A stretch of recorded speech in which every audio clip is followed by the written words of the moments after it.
Okay, let's begin. So welcome to Resilient U, our mini university on cultivating resilience. And so whether it's helping people on their job search journey, keep their spirits up, keep committed to moving forward and not getting bogged down, or helping them perform well on the job, the techniques and guiding principles and practices we'll be talking about will help the people you work with. So to get us started, I want to play this video. How many of you know the People Are Awesome series? Okay, you're in for a treat. So as I play this video, I want you to be thinking, hopefully you enjoy it, but I also want you to be thinking about what does this video have to do with resilience, number one, and number two, why am I playing it other than just that reason? So people are awesome.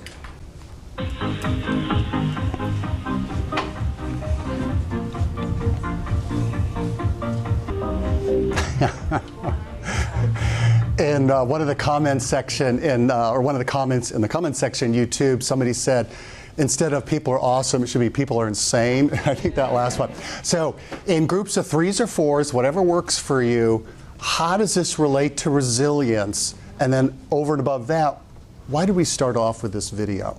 So we'll do 3 minutes and then we'll come back together.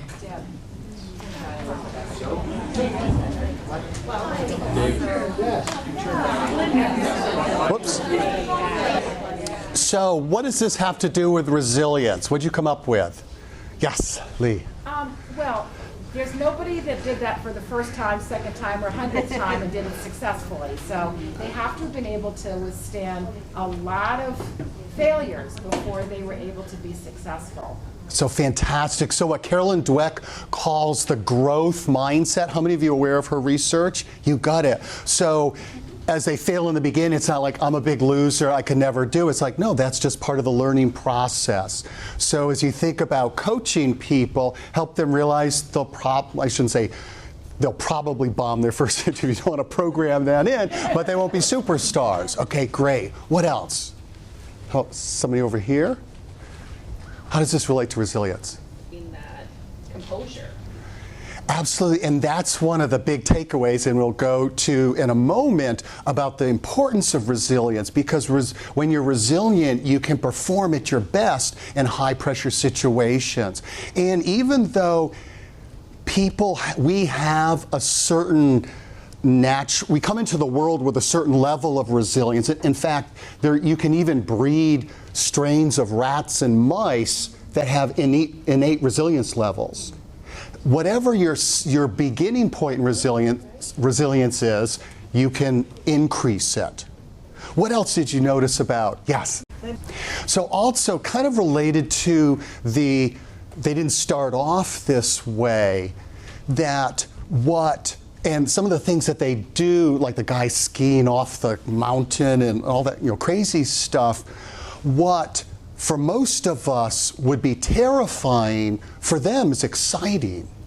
And we'll revisit that in a moment. So let's talk about resilience, because even though I'm sure everybody in here has a sense of what it is, I think when it's useful to break it into its component parts, because not only does it sharpen our focus on what resilience is, it also gives us an idea of practices that increase resilience, again, regardless of where a person starts from.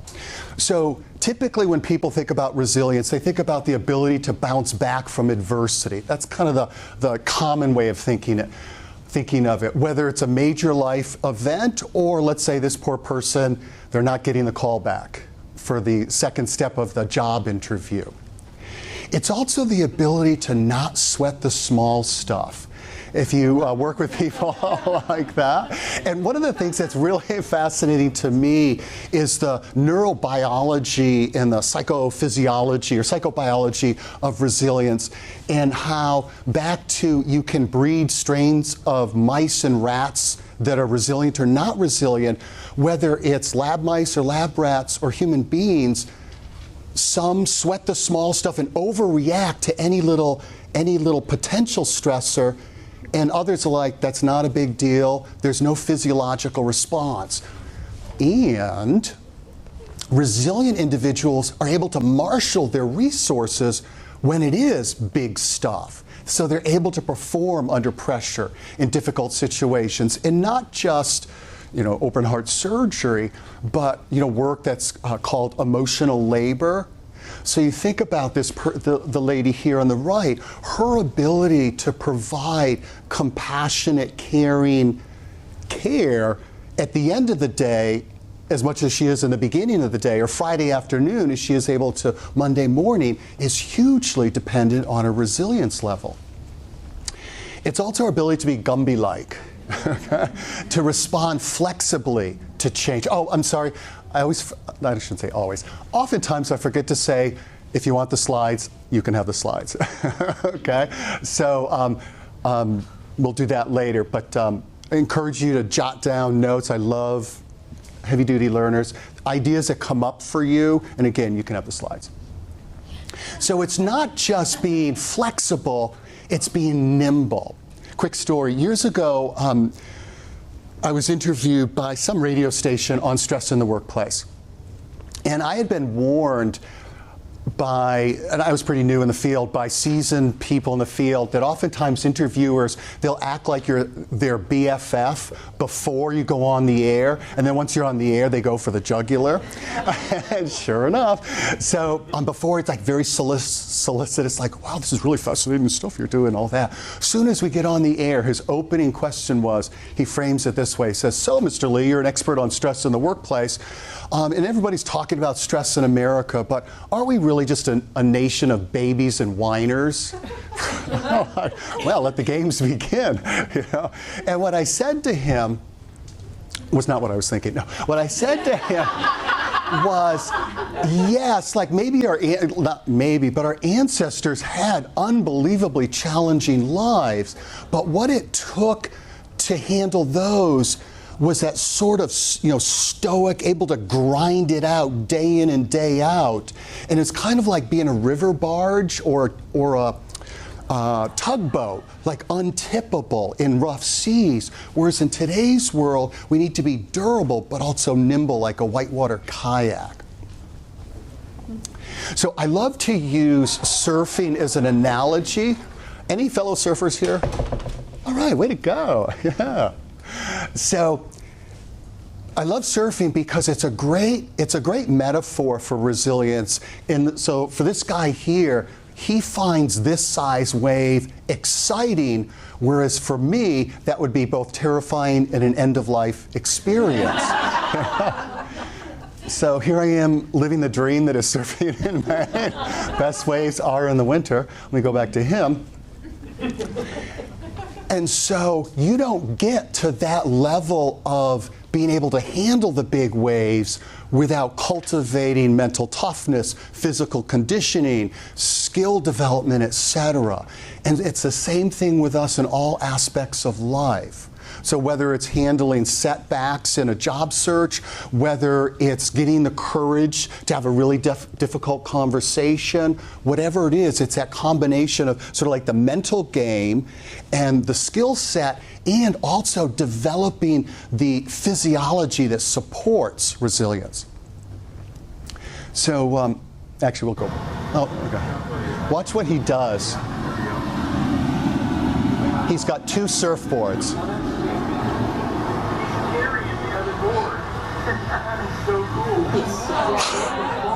Who does that? Way to go, Jamie. Okay. So you think about, he's doing some amazing trick, again, on a wave that would kill me. So here's what we're going to cover. Well, we actually just covered what resilience is, really briefly where this comes from, why it's so important to understand the mind-body connection, and then we'll talk about some techniques for doing it. The #1 way to boost resilience, based on some really fascinating research. What elite athletes know that we all need to know, okay? And I might pull this out, I'm not sure yet, accessing the power of the why. And 2 of my favorite tools, because I really want to give you these tools before we leave. Okay. So where does this come from? I'm not going to turn this into a real long, let me tell you about me, have you fall asleep. That being said, I've been involved both personally and professionally in the stress management and resilience field for quite a bit more than 30 years now. I used to be a counselor, and I worked with trauma survivors. And that really sparked my interest in resilience in terms of how can one traumatic event change somebody forever, and how is it that some people bounce back, some don't? How do you help people become more resilient? And then when I left that field and I started working in the corporate world, it was more how stress affects the brain and how that prevents employees performing at their best. But what started it all for me was a personal experience that I had. That it was a summer job that absolutely changed my life. And what it was a summer of my sophomore year. And I was living away from home. I was putting myself through school. Those of you who did that know that's shorthand for I was very poor. And I didn't have a car, couldn't afford a car, so I hitchhiked everywhere, which is kind of a drag. And so I was working basic minimum wage jobs. There's no way I could afford a car. Well, a classmate of mine told me about a job he had the summer before, which he made 3 times of what I did working on the farm. So I'm like, sign me up. And what the job was selling books door to door. Fortunately, I didn't think this one through really carefully, because if I had, I never would have done it. And the reason why, I was so painfully shy and my self-image was so fragile, I would not smile at a clerk at the grocery store, because if they didn't smile back, I would feel crushed.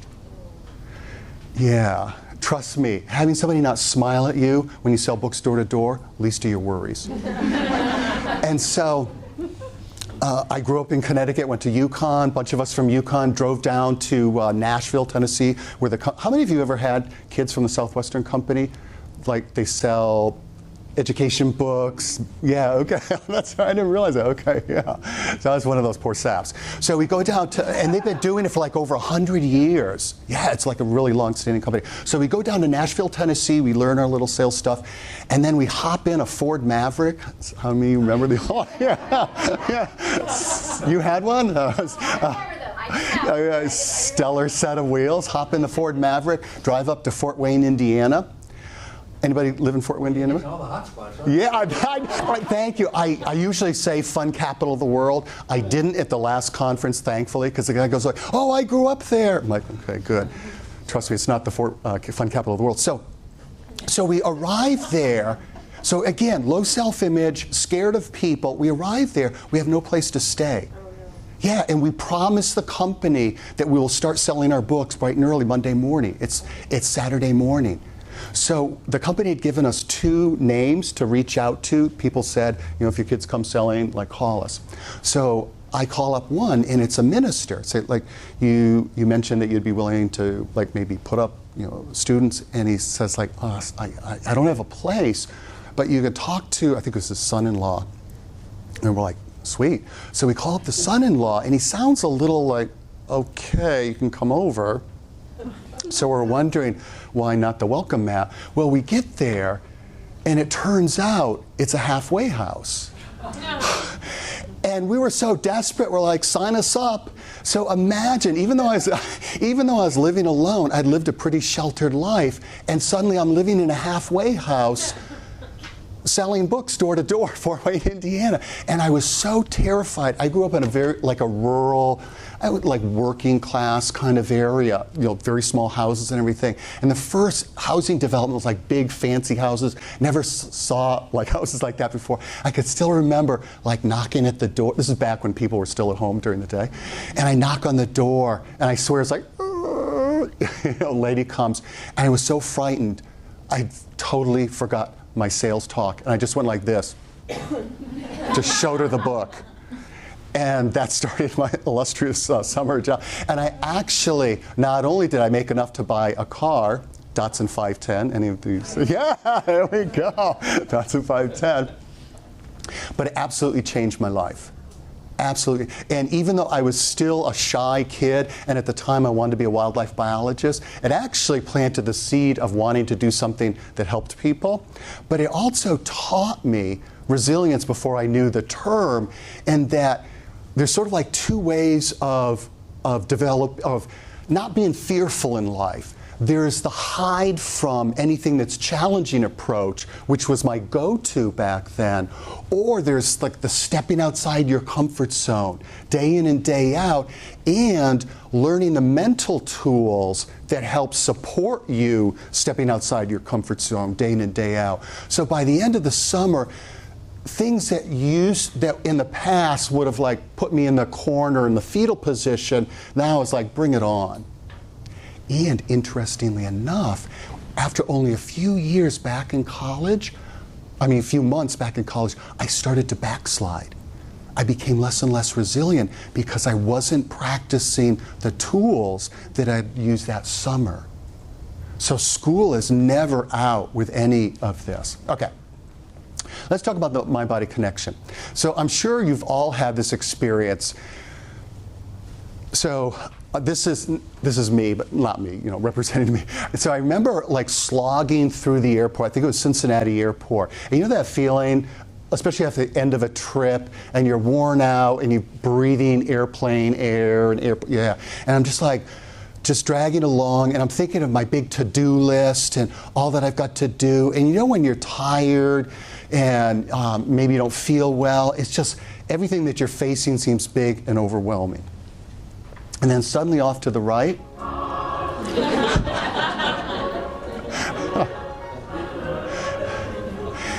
there it is. And so I run over. This is back in the day when I would order venti espresso drinks that have 4 shots of espresso. and so I chug that down. And, within like a minute, I suddenly am like this. And it's so funny because I'm like, you know how it is if you have like too much caffeine? You're like, I could do this, I could do that, like that. It's like become so manicky. And you think about it, what changed? Nothing in the outside world changed. My responsibilities, my to-do list didn't change. I didn't even engage in any productive self-talk. It was only my physiology. My body changed. And so back in the day when I was involved in the mind-body medicine field, one of the things that always bothered me is most practitioners always talked about how the mind affects the body, and not enough were talking about how the body affects the mind. And so the more skilled we are, we're going to talk more about how to do that, about helping ourselves get into an energized state and helping the people you work with get in an energized state. Not only do they perform better, actually, let me just show you this. Let me just say this and then I'll finish that up.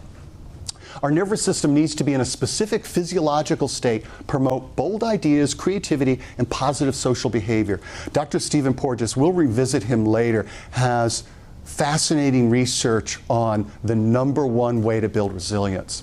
So you think about if your clients are feeling overwhelmed, or let's say they're just not getting enough sleep and they're worn out, they're not going to have bold ideas about who to reach out to or career possibilities. They're not going to be creative in their thought process, and they're not going to present as well in networking events, informational interviews, and real interviews. So this is something that elite athletes know. Your state determines your performance. So anything and everything we can do to get into an empowered state makes all the difference in the world. How many of you are familiar with Amy Cuddy's work? Yeah, doesn't she rock? You got it. Highly recommend Amy Cuddy. So just one bit of research that she talks about that is definitely relevant to your clients is how actually, I'll just back up for a second. So one of the areas of inquiry that's really fascinating to Amy Cuddy is how our body movement and body posture affects our emotional state and therefore how we show up in the world. And so one of the bits of research that she did was have people assume a power posture. So like this, she calls it the Wonder Woman look. So if you've ever seen Wonder Woman, okay, you know what we're talking about. And then what they would do, so one group would hold that position for 2 minutes, and the other group would be like all collapsed into themselves. Okay? And then what they would do is they would go in for an interview. And the interviewers didn't know anything about what happened before then. And those that assumed the power posture were perceived as more competent, obviously more confident, and I can't remember, a bunch of other really good things. And only 2 minutes, what it did is it would raise testosterone and lower cortisol. Raise testosterone. So cortisol is the biochemical of despair and hopelessness. Okay? Recommend Amy Cuddy's TED Talk. And also you get to see the amazing haka, Amy Cuddy fans, you know the haka, the New Zealand, your New Zealand connection, yeah, the New Zealand rugby team. Okay, next steps. And again, you'll get this in the slide. I mean, you'll get the slides, those of you who want it. Actually, I'll do this now. If you have a card, you could just do the card. If you don't, you could just do name and email. So next steps, learn more about the mind-body connection. Pay attention to what activities, self-talk, music, and people boost your energy and what ones drain you. So this morning as I was working out, I love both like intense music, but I get really energized by learning. So this morning I was watching Adam Grant video.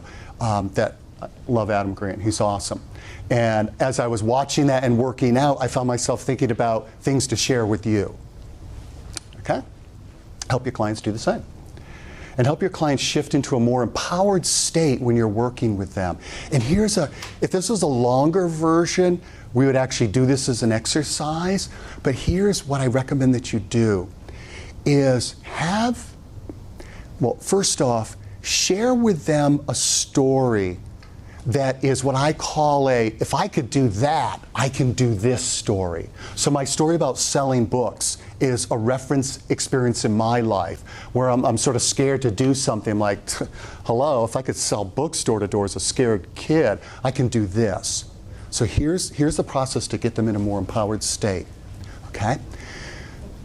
So let's say you're trying to have them think about possibilities and they're all collapsed into themselves and like, oh, there's nothing I can do, there's no options. There's no way they're going to be expansive in their thought process in this physiology, okay? And so one of the things you could do is say, hey, I want to give you an example of, a lot of times we can do things that we never think is possible. And share your own example from your own life about something that you didn't think you could do it and you did it. Or maybe you were hoping you could do it and you did it and you think, man, if I could do that, I could do this.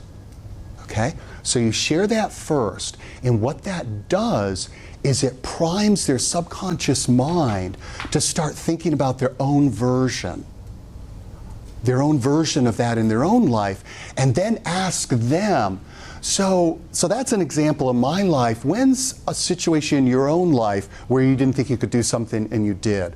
Or you're thinking like, man, if I could do that, I could do this. As they tell you that, it shifts their emotional and physiological state to that power pose, so to speak, and now in that state, remember state determines performance, they start thinking more creatively. They start seeing possibilities. Okay, so that's a kind of a pro tip. So that's why the mind-body connection. The number one way to boost resilience. This comes from one of my personal faves, Dr. Jane McGonigal. Lots of fantastic TED Talks. Really cool lady. PhD, I think it's in game design, if I remember correctly. But anyway, she's a rock star in the game field. So video games. And here's what happened to her. She got a concussion. It's so funny because she said, I'd love to say it was in a sports accident, but it was actually getting up in the kitchen and hitting my head on the cupboard, so it wasn't quite so glamorous, but still, ouch. And she got a severe concussion where she actually had to be bedridden in her room with the lights out. It was that bad. And she started to develop severe depression. And fortunately, her twin sister, Kelly, is a rock star in the positive psychology field. So between the two of them, they worked out a game plan about how to get her out of the depression. And one of the here's what she started to do. She's like, wait a minute. what about if I treat my recovery like a game? And what do we know about video games and game psychology? And she ended up writing awesome book. Awesome book, Super Better. And she also has a website. It's either superbetter.com or .org. And she created a program based on these principles that people all around the world use to help themselves get out of depression, help themselves develop healthier habits, deal with anxiety, etc. And here's the number one way to boost resilience. And it's based on the concept of power-ups. How many of you play any kind of video games? Okay, okay. So I remember Pac-Man. Was that for a dated reference? But those of you who play Pac-Man, those little magic pellets, that's a power-up. Angry Birds, I guess like some kind of seeds are a power-up. So a power-up in video games, anything that you acquire that makes you more powerful. Okay. So Jane started thinking like, what are power-ups in the real world? So here's what I want to ask you to do with a partner. So now we're just going to do partners. To finish the sentence, I feel most alive and happy when, okay? Here are two simple little things in life that boost my mood and are legal. Okay. It would make me a happier camper and maybe even healthier if I started doing such and such again. Okay? So we'll do 2 minutes with your partner, then we'll come back together.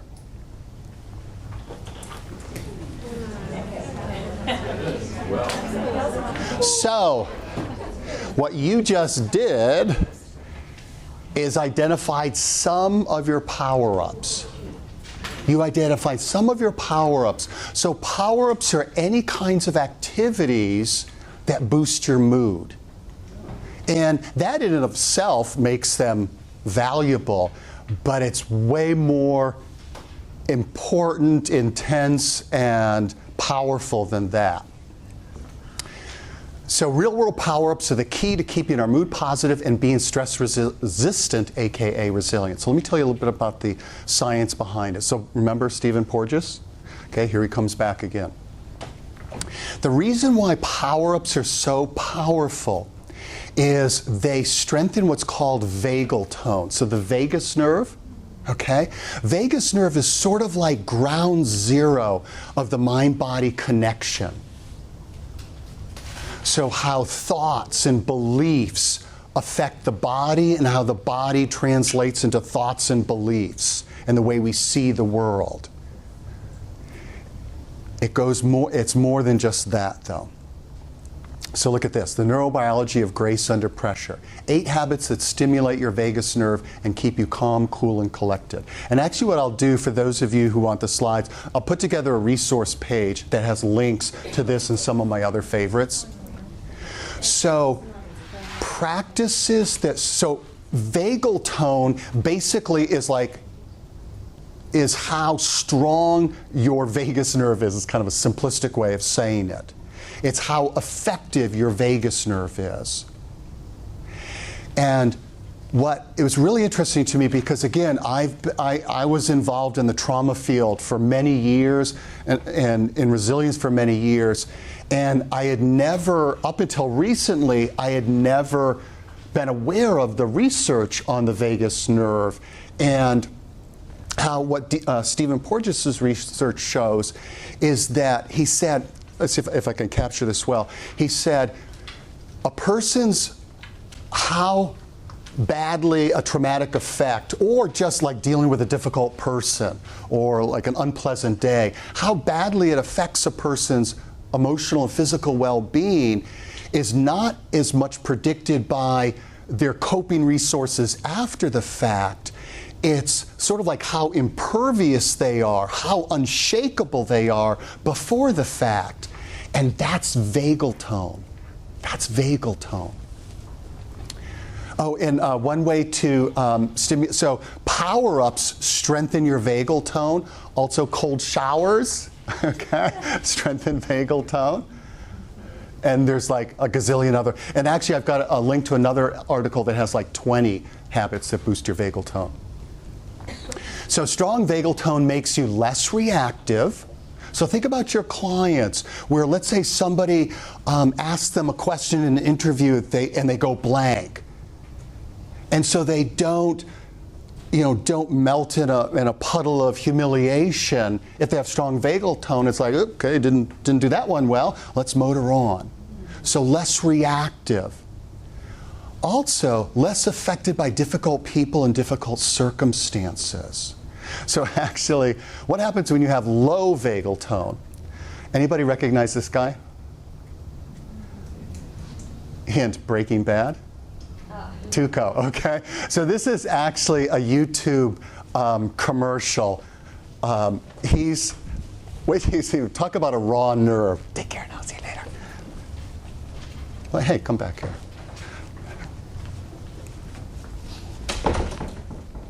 Holly told me she'd leave, by the way. Oh.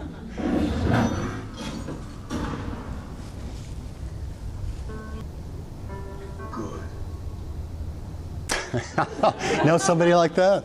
And actually watching that reminds me, I forgot to ask you in the large group why I started off with that video. I'm sure for many of you it's quite obvious, wanted to start off in an upbeat mood, with an upbeat mood, something fun, something inspiring, because your ability to focus, your ability to absorb, your ability to connect the dots is related to your emotional state.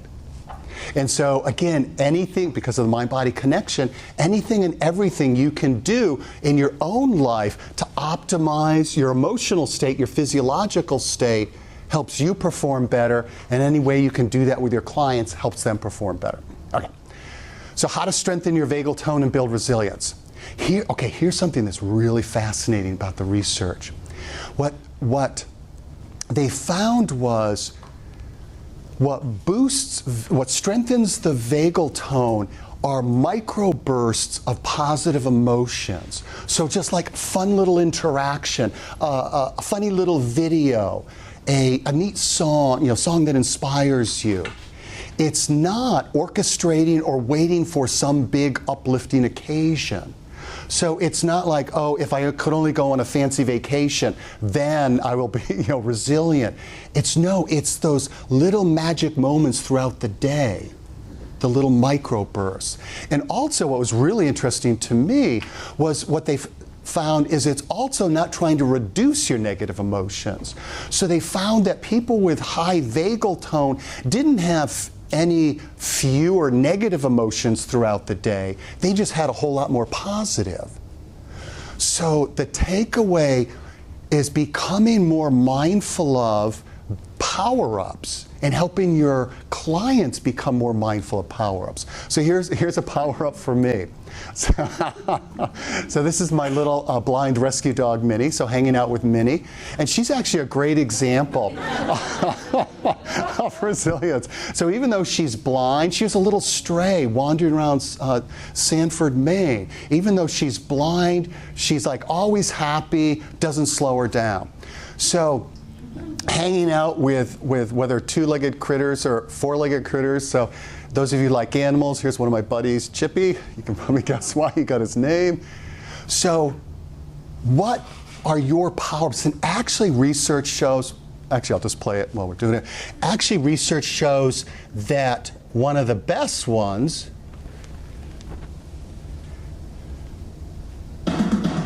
is watching funny animal videos.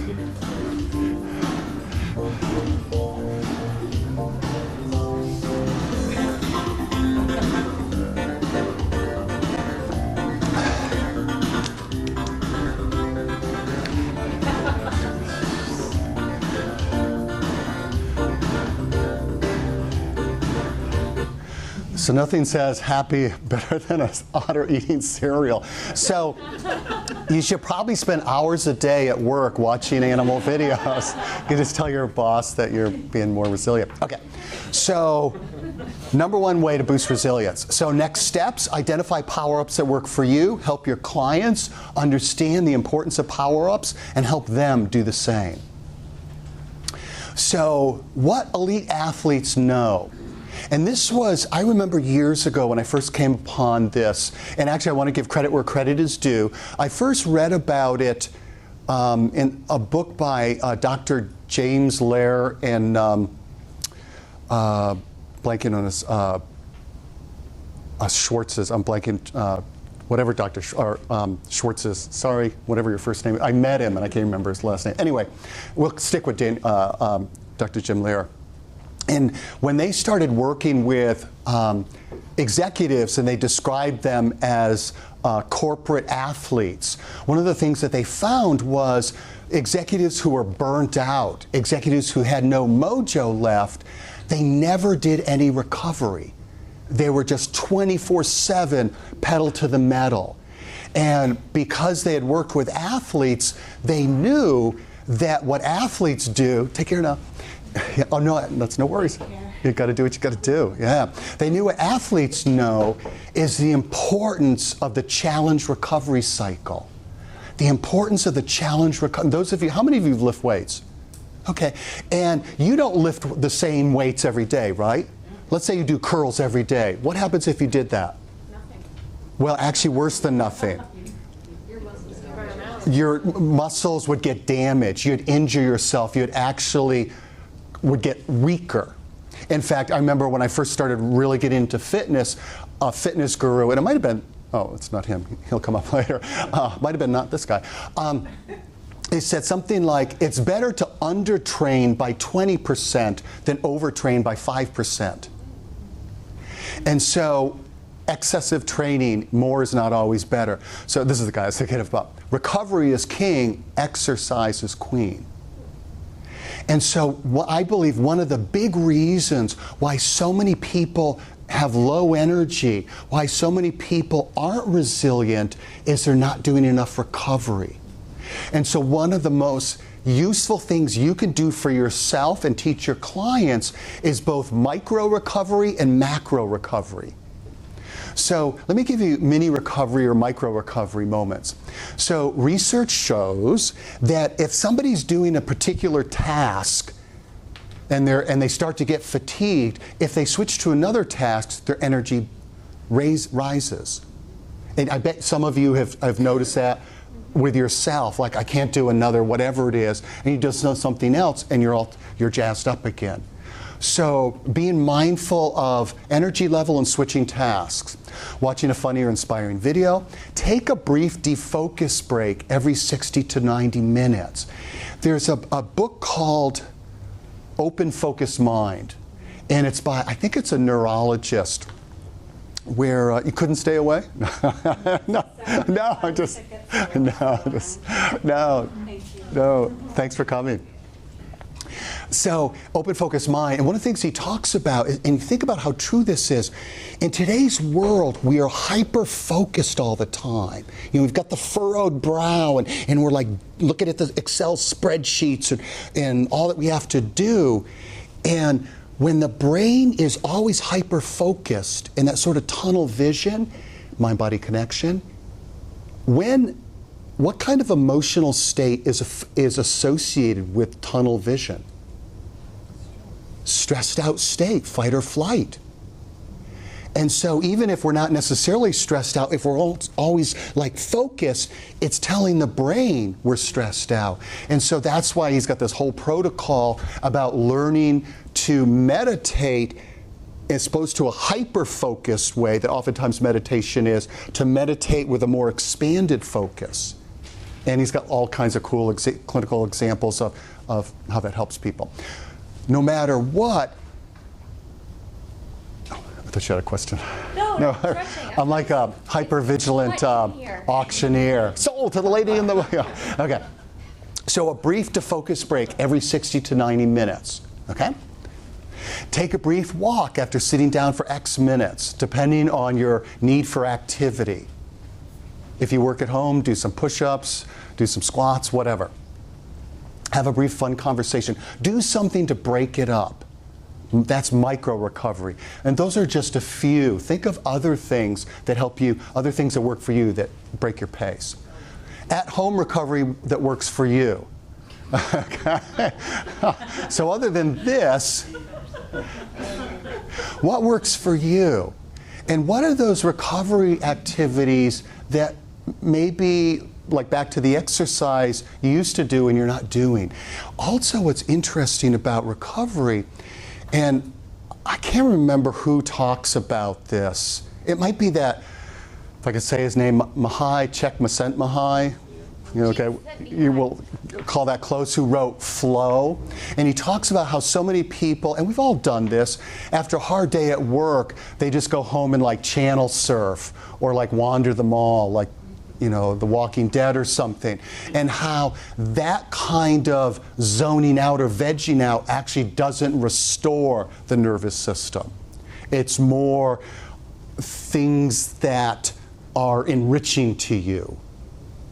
And I'm not doing a great job. You can like check him out. I understood it differently. That flow, because I did a lot of research on it. Flow has to do with you have a day or you've done something fun and you don't know where the day went. Right. You were so much in the zone. Yes, Just that is what. enjoy. Yeah, that is what he talks about. Flow. I'm talking about something else that he talks about. Yeah, so I'm talking about the You used the word recovery. flow. Yeah. Well, he's the author of Flow. Yeah. The book Flow. So definitely, if you want to like do the short, easy version, go to YouTube, put in Flow. Don't try to say his name or spell his name, and you can get the short version. Or I recommend reading the book Flow. It's awesome. Okay. So next steps: practice and discover micro recovery activities. Teach your clients this. Identify and implement macro recovery activities. Help your clients do the same. Can't overstate the importance of the challenge recovery cycle. And I'll just say from a personal point of view, I think that's one of the most important things that I focus on in terms of, you know, having energy, staying healthy, etc., and being in a good mood. Accessing the power of why. I'm just going to touch on this, and then we'll end off on my two favorite tools. He who has a why can endure anyhow. Nietzsche? Yeah. And back to, remember, the sweat the small stuff? One of the things that I use for myself, if I start sweating the small stuff, that's a good indication that I've lost connection with my mission, with my why. If I'm getting upset about little things, I've lost connection. Because when we feel fired up about something, again, we're not sweating the small stuff, the traffic jams, the annoying people, etc. So helping your clients get focused on their mission. What is their mission on earth? What's that path they've been called to walk? And one of my favorite quotes comes from Rumi, the Sufi philosopher. There's this one thing in this world which you must never forget to do. If you forget everything else and not this, there's nothing to worry about. But if you remember everything else and forget this, then you will have done nothing in your life. This is the part I love. It is as if a king has sent you to some country to do a task, and you perform 100 other services, but not the one he sent you to do. So human beings come to this world to do particular work. That work is the purpose, and each is specific to the person. So how do you help people do that? And I know that's kind of a tall order. Some people are more connected to their mission, others not. One of the classic ones, and good friend of mine and career coach Greg Fall reminded me of this a few years ago, where he said, I was doing some work with somebody on my own strategic vision for my life, and I mentioned the exercise that, any of you know Susanna Liller? Awesome. Yeah, that's right. Yeah, that's right. Just talked about her. Yeah, she's awesome. So she was walking me through her process, and I was sharing this with Greg. He goes, "What would you like to have on your gravestone?" And so that's one way, and it can be longer than just, they were an awesome person kind of thing. So that might be an exercise to do for yourself. What would you like on your gravestone? So next steps, reflect on your personal mission, and if you're living it, ask, what's the one thing? So that Rumi quote, that Rumi injunction, write your epitaph, help your clients do these. Last but not least, my two favorite tools. Mental tools for building resilience. Number one is instant perspective. O, having a bad day. Consider Ronald Wayne, 1976. He sold his 10% share in Apple for $800. It's now worth over $58 billion. So there's an example of instant perspective. So this tough time I'm going through is a chapter, not the whole story. So how do we help ourselves when we're in that state? How do you help clients when they're in that state? As well as how do we help ourselves when we're feeling embarrassed or frustrated or irritated and we just get hyper-focused in the moment and how we feel and we're being reactive? That's where instant perspective comes in. And I think of it sort of as like my all-purpose stress management cleaner. You know, like those all-purpose cleaners that cleans all kinds of stains? So there's 3 types. I'm going to share one type, and it's time travel. So here's the backstory when it first hit me about this approach to instant perspective. So I think I mentioned earlier that I originally wanted to be a wildlife biologist. So I saw way too many National Geographic specials. I thought that's what it was like. I could have done some informational interviews. That would have helped. So again, I grew up in Connecticut. I went to Orono in their master's program for wildlife management. And within a very short amount of time, I realized, oops, this isn't what I thought it was. I got really depressed. Just like didn't want to get out of bed in the morning, just the whole works. And I would escape to Connecticut as often as possible just to get out of there. And there was this lady back in Connecticut that I had sort of like a teenage crush on. And so when I would visit her, when I would tell her my tale of woe about what I discovered, instead of just being myself, and think about your own version of this, not just as a kid, but even as an adult, instead of just being myself, I tried to like dial up my fascination factor and like make it my stories more interesting. And so I became like, I like tried to add some drama to it. And so so you think about like maybe there's somebody in the field that you're really admire, and you meet them, instead of just being yourself, you're like, make sure I come across just right, that sort of thing. And so as I'm telling her my tale of woe, again, I'm dialing up the drama factor, hoping she'll find it like incredibly fascinating. And so I tell her about how every day I'm on this roller coaster of emotion, the highs, the lows, the blah, blah, blah. And then I go what I think is the big crescendo of like the takeaway message. And I say, every day I run the whole gamut of emotions. And I come from a family that reads a lot, and so I'd read that word, but I'd never heard anybody pronounce it. Little helpful tip. Hear somebody pronounce it first. Of course, now in today's world online, you can find out real quickly. So even though I'd never heard anybody pronounce it, just like gamut, like, that doesn't sound right. So soon as I run home, I'm not making this up, I run to my dictionary. Oh, damn it. Now what? Here's what I did. And tell me if you have not done your own version of this when you did something that was dumb. A couple things happened. Number one, I just obsessed about it. I just replayed it, and it's like, no, that kind of thing. And then I could just, if that wasn't bad enough, I pictured, like I created my own like Stephen King horror movie. I pictured her telling her friends about this moron who's like says the whole gamut. So I'm doing all of that. And if that's not bad enough, every time I went back to Connecticut and visited her, I managed to slip Gamma into the conversation. How smooth is that?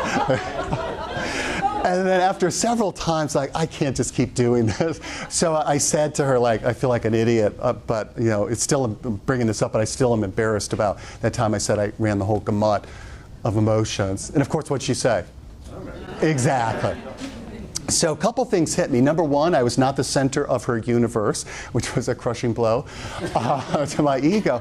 But later I'm thinking, like, here's something I obsessed about for a year and, got all upset and embarrassed about that A, she didn't even remember. How smart was that? And then B, it's something that, like, I laugh about. Why should I torment myself all this time to get to that place? And you think about in our lives during, like we have, whether it's an irritation, an embarrassment, or something that's legitimately really painful, It's so easy to get so sucked into that. And then oftentimes, years later or months later, we're like, yeah, whatever, it's no big deal. So that's that time travel that looking back, it's like it's no big deal. Oftentimes, you think about it, if you're like me, oftentimes things that get under your skin, like a slow drive or something, that's not going to be a big deal 5 minutes from now. So why pump all like cortisol and other biochemicals of stress? Why ruin our mood if later it's going to be no biggie? And so it's great, like an hour later, a week later, a year later, to have equanimity. Why not bring it into the moment? And that's where instant perspective comes in. And it's that simple question that I know some of you use, and hopefully the story will help remind you to use it more, is that ask that question, is this going to be a big deal a year from now? Is this going to be a big deal a year from now? And if the answer is yes, then like, okay, go 5 years, whatever it takes. But again, most of the stuff, it's not going to be a big deal like later on in the day. So it's this. So do I want to ruin my day? Do I want to ruin my mood? Do I want to damage my body by being this reactive? So instant perspective. So I'd like to ask you to think about situations that get under your skin. So next steps, practice instant perspective, teach it to your clients. And then last but not least, tune your brain to see the opportunities and gifts and difficulties. So, story that hopefully makes this memorable. So years ago, I'm walking on this country road, and it was a hot September day, and I had a knee injury. I wanted to get cardio, but I had a knee injury, so I couldn't run. And so I'm speed walking. Okay, walking super fast, as fast as I can go. But here's the problem. Yeah, these little guys are on the road. Woolly bears, we called growing up. And, there's their last chance for a warm sun. And they're basking in the warmth. And being an animal lover of all persuasions, I don't want the poor little guys to get crushed. But also, I'm trying to get cardio, so I don't want to be like, here, little woolly bear, like shepherd them off the road. So what I do is I take my tank top off, and as I'm walking down the road, I'm like, whoo, whoo, whoo, whoo, like a big woolly bear windshield wiper. It was only years later I thought, that must have looked really strange to people. And because I love storytelling and analogies, I'm always like everyday life. And actually, I encourage you to be mindful of everyday life experiences and asking, how could this be a teaching story? How could this be an analogy for something else? And I'll give you, those of you who are interested, on that resource page, I'll give you a link to a bunch of free stuff to help you do that. And so, again, because I'm always fascinated about everyday life and how it could be a teaching story analogy, I thought, isn't this interesting? And what a metaphor for the human experience. Because from my perspective, I'm saving their lives. But from the poor Willie Bear's perspective, it's like 1 minute you're like basking in the sun, next you're getting flying into the hinterland.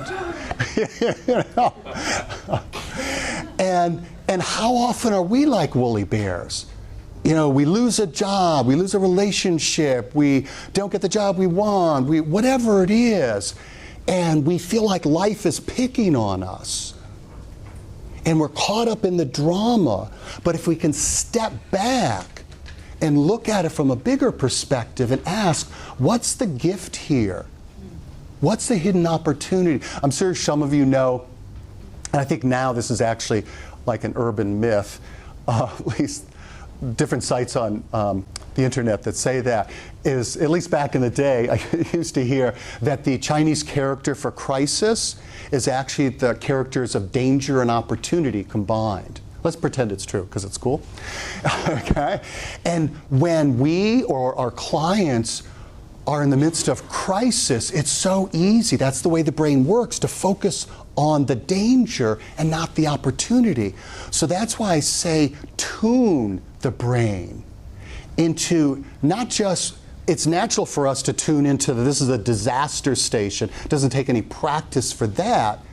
It's learn to practice to tune into what's the opportunity or gift.